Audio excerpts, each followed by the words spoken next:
এই স্বগণনাৰ আৰম্ভ হোৱাৰ লগে লগে মই নিজেও স্বগণনাত অংশগ্ৰহণ কৰি মোৰ নিজৰ গৃহৰ সকলোখিনি তথ্য দিলোঁ।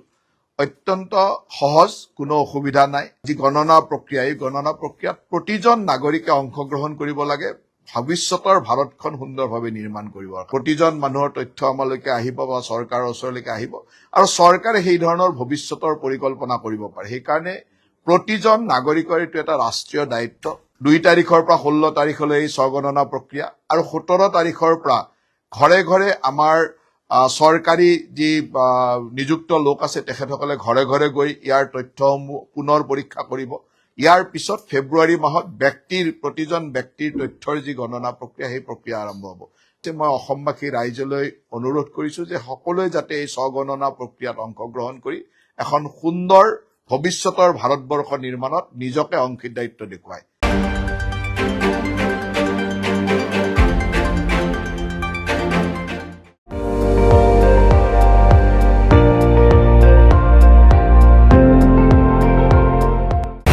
আপুনি চাই আছে ND24, সৰ্বশ্ৰেষ্ঠ নহয় সৰ্বোত্তমৰ দৌৰত।